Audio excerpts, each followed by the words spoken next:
Hey, Hey, how are you? good. How are you? I'm wonderful. Well, let me tell you, I'm so excited. I'm super excited. When she asked me to do this live, I was like, of course, without question, I'm going to do this.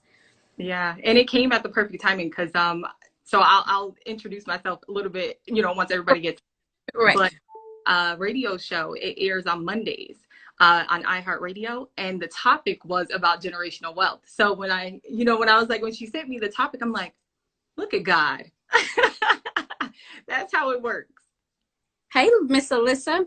Okay, so I'm going to go ahead and get started, and then as people jump on, they can kind of just catch up. We are gonna save it and repost it for our viewers so they can look at it later on our YouTube page. And so I'm just excited. So, um, I just want to say, hey, everyone, welcome, welcome, welcome, SSS Queens. My name is Tonia Renee of Tonia Renee Inc., and I am excited to be here with you all tonight with Miss Shanna Graham from S. Graham Consulting, and she's also the owner of the Next Level Mindset, which I looked into, and I'm super excited. So you guys make sure after this, if it's informative and it helps you, go ahead and hop over to her page and check her out, and let's continue the generational wealth as we saw a moment ago.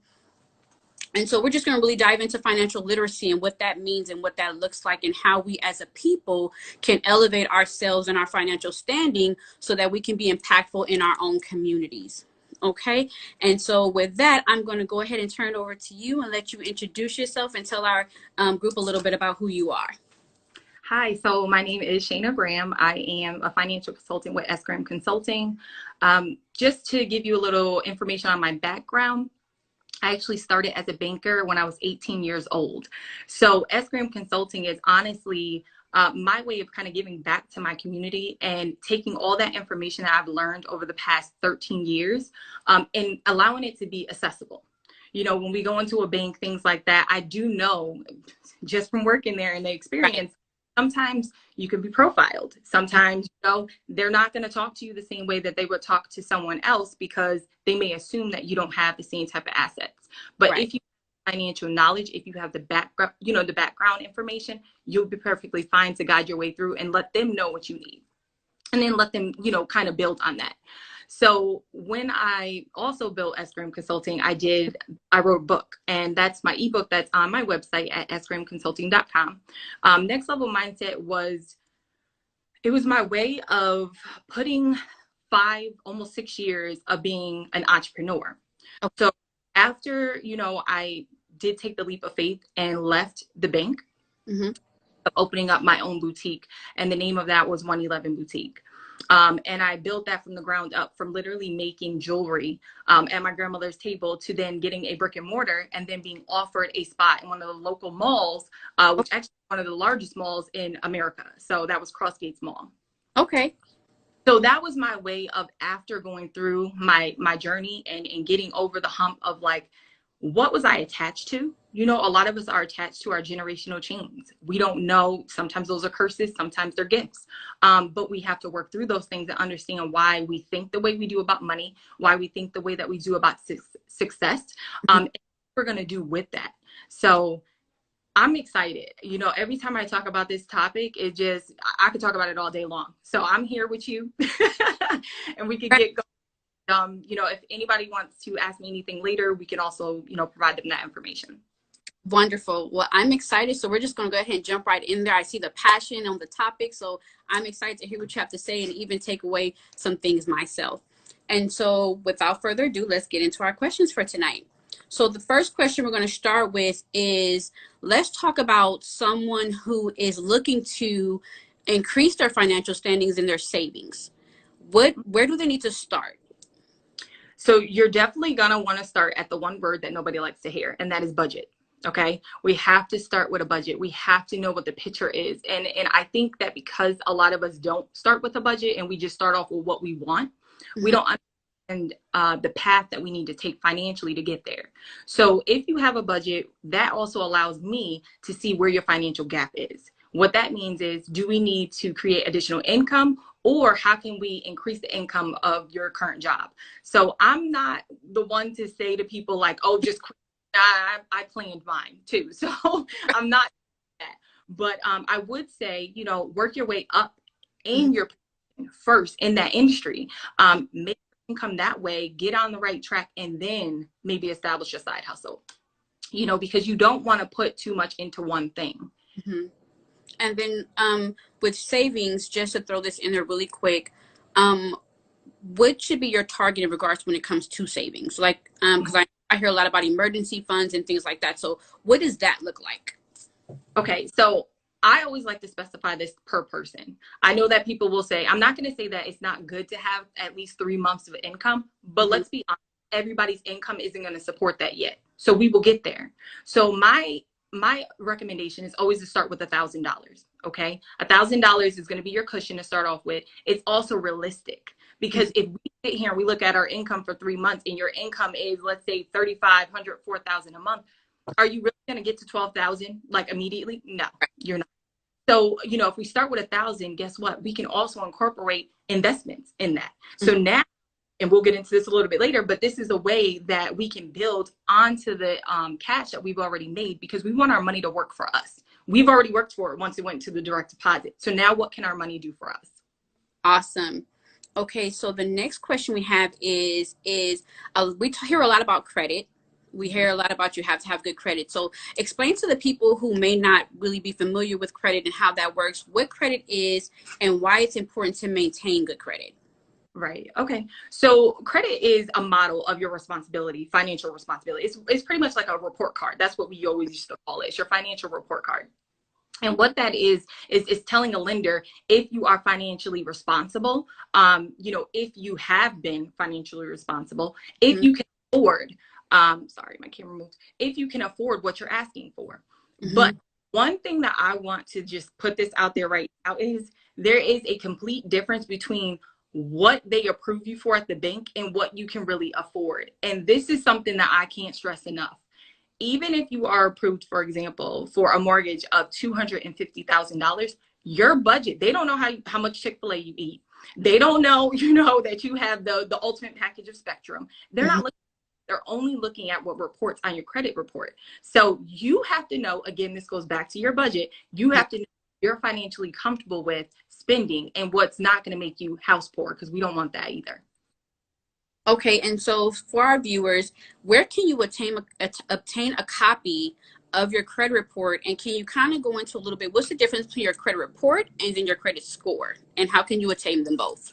Okay, so your credit report, you're definitely going to want to go to annualcreditreport.com. Now, you can receive a free credit report from all 3 bureaus every 12 months. So I don't want to say every year, because if you get it, let's say September of 2019, you can't get another free one until after September of 2020. So it's every 12 months. The difference between your credit report and your credit score is your credit score is basically accumulation of everything on your credit report itself. So your credit report is going to break down. It's pretty much like, you get an A in your class, but then your teacher also puts notes in there why you obtained that A, right? So your is going to be the same scenario. It's going to tell them, like, this person has had credit for the past 2 years. They've paid on time every time, and their credit utilization is below 30%, which is where you want to be when it comes to credit. So, and I'll just touch on that a little bit. Okay. Your payment history, your credit payment history is going to be at 35%. So that's what your credit score is looking at, as well as it's 30% your credit history. Okay. And then you're looking at 10% for if you apply for new credit. So honestly, I know a lot of people are like, oh my goodness, like every time. You don't want to apply a lot. You only want to apply for credit when it comes to you actually needing it. But that is percent of your credit score. Another percent is going to be the type of credit that you have. So is it secured? Is it unsecured? A secured, of course, is like a home. Unsecured is, it's a credit card. If indeed you don't pay that credit card payment back, they're out of that money. So I always like to kind of give that example. Okay. And then the next question we have here are, what are some things that you should consider when you're looking at financing? Especially when we're looking at large purchases. I know you go in and you see the finance here signs and, in-store credit and things of that nature. So when we're making these big purchases, and sometimes even the smaller purchases of furniture and things like that in our homes, what's something we want to really look at? What should we be aware of when we're going into these type of establishments? So my goal is always when it comes to buying like furniture purchases, I honestly prefer you not to loan that. I prefer you to save that money up, even if it's $3,000, and just buy it outright. Own the Mhm. furniture home, and then that way, eventually you're going to end up selling it anyways, or when you renovate or something. Mhm. I say that because a lot of times we are paying more when we finance larger purchases than it's worth. Cars too. You'll notice that, some car loans, if your car loan is not really good, then you're almost paying double for the car. What Mhm. that honestly financially it's not the best way. So if you can save up, or even if you can put a large deposit on, let's try to finance the least amount of that dollar. So if it's $10,000 or $7,000, let's try to at least do 50% of it, so that we're not financing the full amount and not giving somebody else interest on that. Awesome. That's really good. I think a lot of us need that information because we see the rent to owns and we see we go into the furniture stores and there's like, oh, finance with us and $5,000 credit on your things. And so we get really engulfed in that. And so that's really, I think, key in understanding that those things we want to kind of avoid in purchasing. Absolutely. If you're looking, now let's jump into credit again. Mm-hmm. If you're looking to rebuild or establish credit, right? Mm-hmm. What credit card companies do you suggest somebody new in building credit going to, and how many should someone generally have? I always suggest no more than 2 credit cards. You really don't need more than that, because honestly, once you start, they're going to start increasing anyways. So just continuously pay on time, and make sure you're not using more than 30% of your credit utilization. I'm going Mhm. to also give a little quick tip, because this was amazing when I found this out. Okay. So when it comes to credit scores over 800, right? Mm-hmm. In America, only 7% of those people are over the age 7%. No, 7% of those people are over the age of 43. And I want to say this is why I want to say this, because people want to have the fast route at everything now. They want to have the best credit. They want to, repair everything so quickly, but that's not the best way to do it. And honestly, it's the longevity that is respectable when it comes to almost anything, whether it's a career, your credit score, anything like that. So just keep that in mind. It Mm-hmm. does time to build up a very large, a very high credit score. Okay, awesome. And the next thing I want to ask is in regards to inquiries. Let's say we're looking for the house or we're trying to get the loan for the cars, and those inquiries impact our credit score. And then let's say even when we go into like the Daniels or something like that, or the Targets or the JC Penney's, and we will put it on a card and things like that. How does that impact our credit? Those inquiries impact our scores. So again, that's going to be 10% of your credit score, if you are applying for those type of cards. My suggestion is not to apply for a store card, and I'll tell you why. Mm-hmm. You apply for a card. Oh, and I did want to mention, Capital One is one of my go-tos when it comes to a good credit card. Okay. Also, so if you have a credit union, I would definitely suggest that, because their APRs are very much low. You don't want to, some of the major banks, you're paying like 20% for APR, and that's ridiculous, especially if you're responsible with your credit. So when it comes to any type of loan or anything like that, I would suggest going to a credit union first. That Mm-hmm. is making more money down the long run. Okay. And then I had a question about, does zero balance collection reports have a negative effect? So if I have a collection on there, I paid it off, it says zero balance, does that still impact me negatively? It does. It does. And unfortunately, they honestly can keep it on there still for up to 7 years. So my suggestion would be, before you pay it off, get a agreement with them, and it has to be written. Don't do verbal over the phone, even though it's recorded. Get it written and ask them, can you take this and remove it off of my credit report if I pay this amount? Mm-hmm. Some of them are a little more tough on it than not, and they'll say no. But they will say that they'll, make sure that it's showing paid in 30 days. But a lot of them will, because ultimately they just want their money back. Mm-hmm. Like what it's about. Right. They just want their coins. Mm-hmm. Okay. So when I think you kind of touched on this a little bit, if we can kind of elaborate some, because I heard you make mention of that things stay on there for 7 years. So is that 7 years for anything that you do that stays on your credit report? Or does that depend on what's actually on there? 7 years is the typical length of time for anything, including late payments. The only thing that is a little bit longer is bankruptcies and foreclosures. Well, even a foreclosure is actually 7, but bankruptcies are 7 to 10 years. Late Okay. payments years. So yeah, 7 is the key number. Okay, awesome. And then how do we begin to fix those mistakes? Let's say we were young, we got like 12 credit cards, we jacked up our credit, we're like in the low 400s, we're trying to get our lives together. Now that we're older, Mhm. where do we start? How do we start to fix our credit? One thing that I used to do as a banker is, if you can, now it's going to be based on your debt to income and how much you can afford and how much your balance are adding up to. So I would say consolidate them, because what this does is it turns 4 cards into one payment. Okay.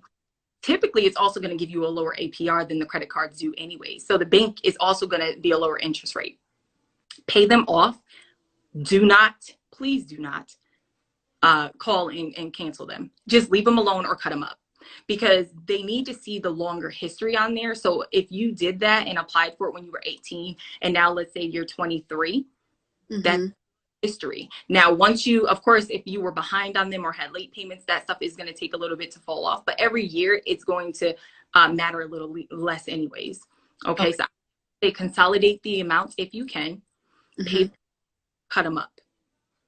Okay, and then let's let's say that the issue is in credit cards, but it's just bad credit in general. You mean like they just have bad credit from whatever, like they took out a car loan, didn't pay it, got repoed, things like that?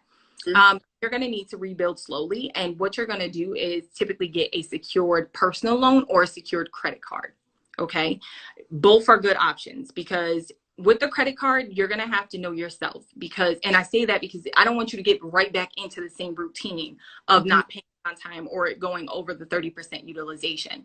Sometimes I really think it's best just to do the personal loan, because every month that balance is going down, which is reporting a positive thing, and you're paying on time, and Mm-hmm. that balance doesn't change. I mean, the amount doesn't change every month. So that's a really good thing, because with credit cards, you may use 200 this month, you may use 300 the next month. So your amounts are going to change and fluctuate. Okay, awesome. And then I think you kind of mentioned it a little bit, just to recap for our viewers. Are there any quick fixes to boost your credit score rapidly? There really isn't, honestly. There really isn't. And anybody who tells you there is, please take that as a red flag. Yes, there are things that can be removed off of there. Another key tip is making sure that you're cleaning up information. So do soft inquiries. When it comes to making sure you have something like Credit Karma, I'm not going to say that they are exact when it comes to your number, but it will alert you when something happens or an inquiry is on there. I suggest also doing a credit freeze, because then honestly, you have to give yourself permission to even apply for something. It's Right. amazing. It's like amazing responsibility. So I always have had a credit freeze on mine, because it allows me, every time I'm about to apply for something, I'm like, do I really need this? Because if I don't, then I ain't calling. So that's, on that. Okay, great. So to kind of help us to stop with all the extra credit increase and things like that, put a credit freeze on there. It makes the extra step, which probably would delay us in getting things on credit anyway. Right. Exactly. And then just making sure you're continuously paying on time. And the key is to beat the statement balance. So the statement balance is different than when it actually reports to your credit bureau. So the credit bureau reports obviously every 30 days, but when it comes to your statement balance, you do want to reflect that, because that actually helps your credit a little bit more. So what that means is, okay, let's say your statement closes out on the 17th of every month. Try to make that payment by the 16th or the Mm, 15th of the month, so you can beat it, before it even reports. Okay. I see. That's a good one. Yeah, it's an easy catch too. Once you do it, you'll be on track. And then what's crazy is you can actually use the card again in between those times. It doesn't affect this is not reporting. Wow. So beat that amount, so that you want to have the least amount of credit being used on the inquiry to your credit report. Okay, that they know what they're doing. Right. Okay, so we're gonna just switch gears a little bit, and we're gonna go into living trust. So, what is a living trust? So a living trust is you designating somebody that you trust, and I emphasize somebody you trust, to be a trustee. Okay. And they are the trustee over your beneficiary. So that may be your child. It may be an adoptive, child. It may be a family member. It may be an organization that you want to give your funds to, after you pass. But you also want to make sure you have a trust even in your will. Mm-hmm. Okay. So one thing is making sure you are building a relationship with an estate planning attorney. Okay. You want to make sure you have that relationship established.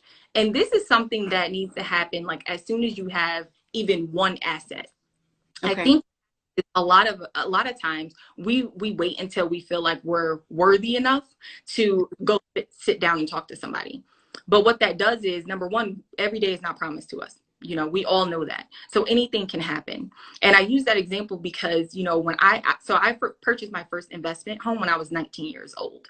And I look back at so many things that I wasn't taught. And I'm like, it fuels me now to teach other people because I should have had a will and a trust done as soon as I purchased my home. What would happen, even if I wanted to give this to my sister or my mom or, whoever, at Mm-hmm. the fighting for it in the courts when I could have just went and took the time, an hour out of my day to have and establish a trust or a will, both, and make sure that all of those things that I want, are practiced. Awesome. So I think you kind of touched on this. So they're essentially, because the next question is, what are they good for?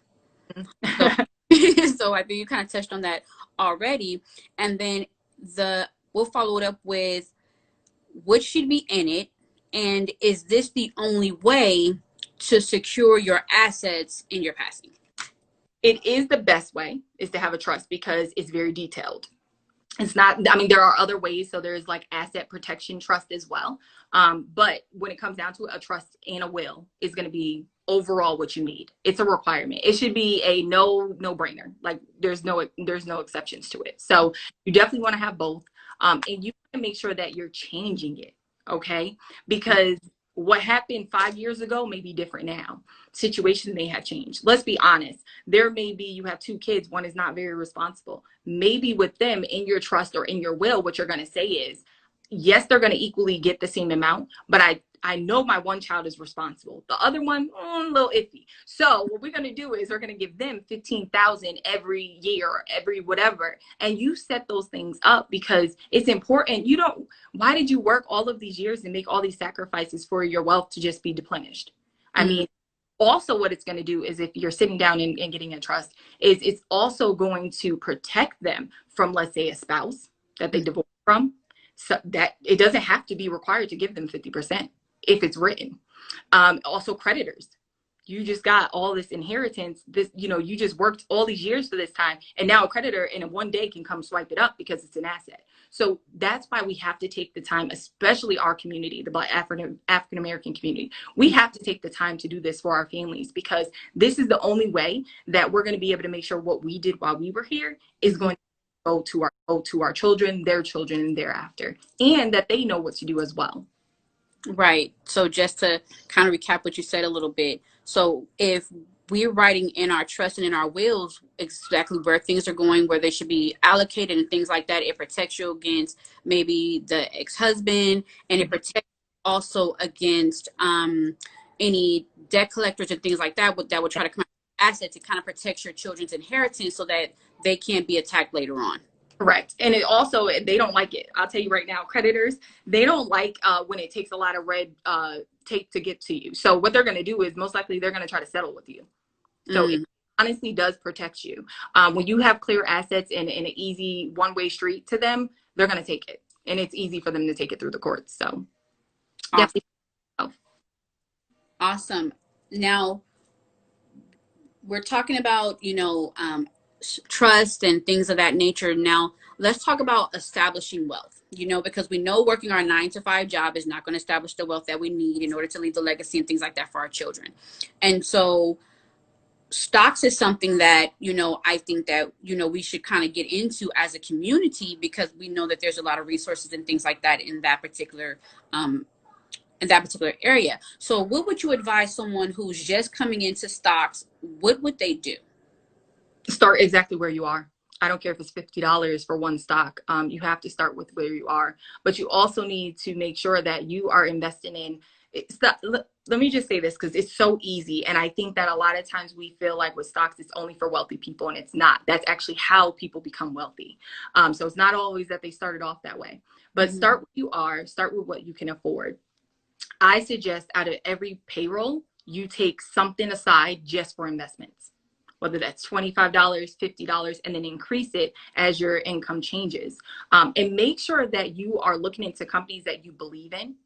Let's think of somebody like Disney. They're not going anywhere. They've been here for years. Why wouldn't you invest in that? Now, it may be expensive at certain points. So you got to make sure you're being strategic about when you purchase, or you could do fragments of it.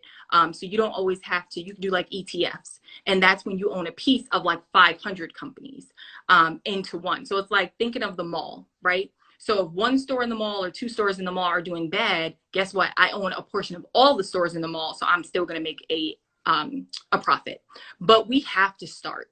That's the thing. I feel like with us, we want it, but we necessarily, number one, we aren't taught that in our communities. Let's be honest. There's not many African-American communities or minorities in general that are being taught about stocks. And they want it to be that way. Mm-hmm. Every time I actually just started with my daughter. So my daughter is 9 years old. We've already started having these conversations. I was going to wait until she was 10 to start her portfolio with her. And I was like, you know what? This coronavirus going on, we've been in the house. Let's do it. Let's do it. So I had her set up her own profile, learn how that went. And I asked her, what is it that you notice that the kids love in school? This is how investors think. They invest in what you go crazy over. They sit there, collect your coin. That's it. So you have to understand, if these companies are doing really well, so are the investors. Why are you not a stockholder too? Wow. And then if you can just explain, I believe the acronym was EFT, what that actually stands for, that is. Yeah, so that's electronic transfer fund. And what that is, it's a collection of it's basically, it's a stock, but it's not just one. So, you can own just one part of the company, and that's what I typically like, but it's a little more risky too. So what I know, I'm a risk taker, but I like to know, I know Apple's going to do really well. That's the company that I believe in. I also look at companies, things that I buy in my house. Where do I go? I know that a lot of people like Target, so that's how I do it. But if you want to make it where you're a little more safe, then do the ETFs, and then just have a portion of a few different companies in there and start small and then let it be. Where would we go? So I'm starting off in stocks. So I have my $50 and I'm ready to invest. Where do I go to begin a stock portfolio? I know Robinhood and everybody else is very popular right now, but I'll be honest, that's like my second. I go directly to the brokerage company. I want Fidelity. I want TD Ameritrade. I'm going directly to you. Because number one, they don't charge me a commission fee. And number two, there's no in between. Robinhood is kind of in between, with Fidelity, you're going directly. I mean, literally, you can do your account tonight and start setting up your transfers from your bank account into that brokerage account. And then it takes about 3 to 4 business days and start investing in a week. So that's my suggestion. I always go through TD Ameritrade and I use Fidelity, and I use them both for a reason. Both of them give different type of information, and they collectively work very well. So I don't suggest just doing one company, either one brokerage account. And there isn't a number of brokerage accounts that you can't have. So you can have multiple. Awesome. Okay. And then we were talking about, building with wealth, and you mentioned your daughter and starting her portfolio now even at 9 years old. So let's kind of transition into that. When I have, because I'm a mom of 6, right? So how do I, as a mom of 6, where do I start? How do I begin to now establish wealth for my children? So we got to have the conversation with them first, I think, and along the way. So here's one thing, growing up, we didn't talk about money with our elders. That was our business, right? But it is your children's business, because they should know why you have stocks, what's being given to them, what is going into, their generational legacy. Because if they don't understand that, this is why 70% of generational wealth is gone the second generation. The third, 90% of wealth is gone. And that's because our kids are not going to make the same practices that we do.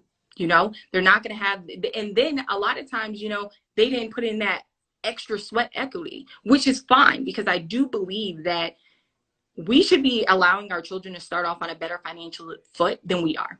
I don't that they have to start from the ground up either. You know, they just need to be educated on why they're investing, what their wealth is going to do, and then how are they going to take the baton from us and build onto our legacy.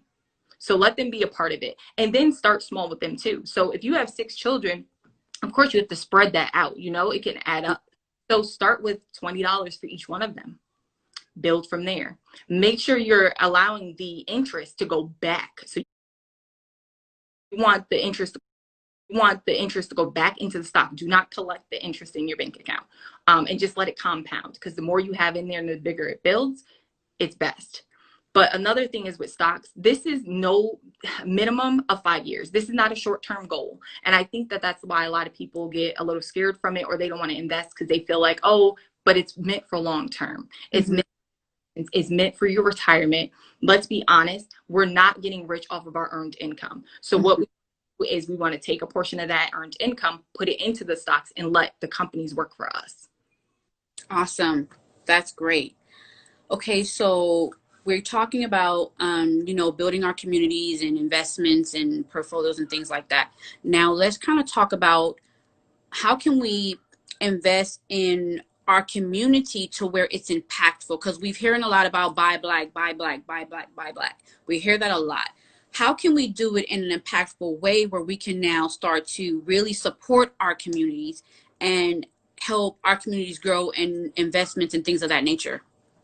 So of course, spending money within the Black community is key, but we're one of the only cultures that don't work together to do that. I mean, how many times have you seen multiple, even if you're not in the same family, you can go into a company together.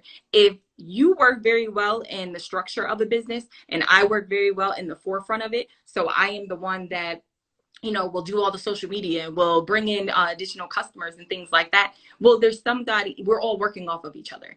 But I think that if we worked more hand in hand in our community, we would see the fruit of our labor a little bit more. We really would, because it's a lot on just doing it one at a time. Mm-hmm.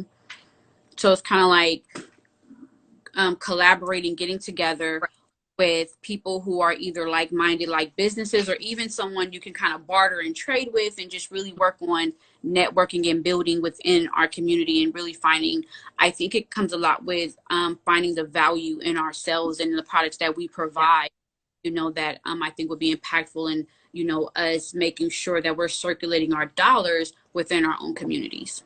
Yes. And another thing is making sure that we are in the fields that are long term. So how many times do you see in our community, do we have tax accountants, Mm-hmm. CPAs? You know, we have to be in these positions that we need each other for. We all can't just be store owners. You know, we have to learn the financial literacy and then give back to your community and be a part of that, because you can be a resource. But if we don't have enough resources for the things that we need to build the wealth, well, our money is going to continue to go to someone else. Right. So I think we need to think it more in the broad term of where we want to be and how we can be a part of the culture change, because it's just going to be a collective effort. And then doing your research, not trying to just, you know, go really quickly to Victoria's Secret. Fenty has one now. You know, go to Rihanna. Spend your money with your local, you know, seamstress. Like, it's going to cost a little bit more, but that's because they don't push out as much work as Victoria's Secret does. But that's okay. And then always, always, always paying their worth. Please don't discount. Like, you know, don't discount your work. If you know that your work is worth $30 an hour, then stick to it. Mm-hmm. The one thing about everybody else is you go to these other people, they ain't going down on their price for you. They're going to tell you exactly what it is. And when you can afford it, come back. So we start doing the same thing. We don't need to be hungry for the wealth. You know what I mean? We deserve it. And that's what we have to understand is we deserve the same thing that everybody else deserves. And once you get your mindset like that, you will understand that you're not, it's going to be very hard for people to talk you down because you're going to be like, okay, that's fine, but I'll see you when you're ready. And just leave it simple. Right, because I think even as me like growing my business and things like that, it's kind of like, you know, these are my prices, and if you want to work with me, then you'll pay the prices, because this is the, you know, you're paying for convenience, you're paying for my experience and my expertise, my knowledge. This is what I put my blood, sweat, and tears into. And so there's a value that we need to have in regards to our own businesses and the things that we kind of give. Absolutely. Yeah. And I mean, and we have the same quality as everybody else, sometimes more. Because I'm going to tell you right now, anytime I've worked for a company, I work for that company like it's my own. I know I'm an asset when I sit down at the table. I know exactly what I want to ask for. I do my homework on a company that I work with. And I do not believe in working with companies that don't match my beliefs. I'm not saying we have to think a lot, but your core values have to correlate with what I believe in. If Mhm. I feel like you take advantage of people and you're not going to really, you're all about the money, I can't work with you. And I have no problem with declining. So, you know, and I learned that very early on, thankfully, but it also took other people that believed in me. I'll never forget my first manager. She's actually the reason why at the bank I became a banker. I literally went in just to have a part-time job, you know, as a teller. And by the time our interview was over and she already saw my work ethic when I was in high school, Mhm.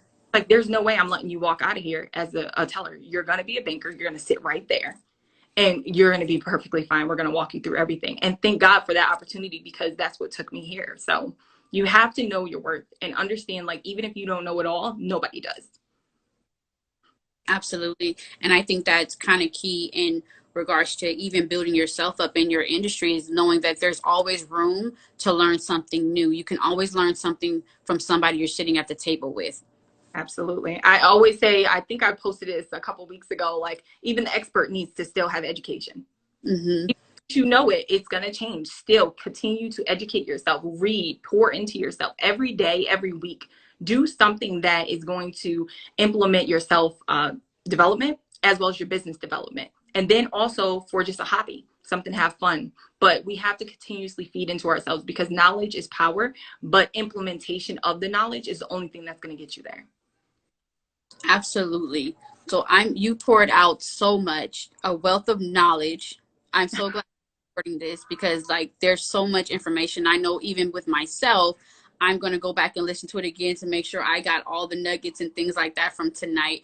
So we're going to go ahead and let anybody who's on our live today, if you have any questions, go ahead and ask them now so we can go ahead and take care of those on this evening. Because I think I saw one earlier that I think they wanted you to dive into um, store credit cards. Yeah, I did see that. So what I was saying, because I know I'm giving you guys a lot right now, it can be overwhelming. But store cards, I don't prefer them. And the reason why I don't is because they're only good for that one place. If you're going to get a card, even as from your bank, you need to make sure you're getting one with rewards because as you're using that, you need to be getting something back. It's an exchange. Don't continuously feel like because they approved you for a credit card, you owe them something. No, they owe you something too because you're using it and you're probably paying them a little bit of interest. So make sure you're getting whether it's flight rewards, cash back, discounts for hotel, whatever it is. Mm-hmm. Try not to ever get a card that's not giving you something back. Okay, that's my key. I just feel like with store cards, the APRs are high. And what else are they giving you? A 10% off? I'll take the cash back. I'll take just saying, you know, overall, they're really not, it's not beneficial. And it's just a reason for you to go back in there and keep spending your money when you really don't need to. Okay, awesome.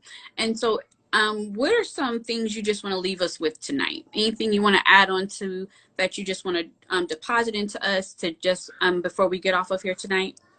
Sure. You know, I want to say every week, please do something that is investing into yourself. Make sure that that is a part of your life all the time. You know, and it could be something as much as I do on every Tuesday night, I have to be in Bible class because it feeds me. But it also implements things into my business and it fuels me to the point where I'm even more motivated to do what I have to do for someone else.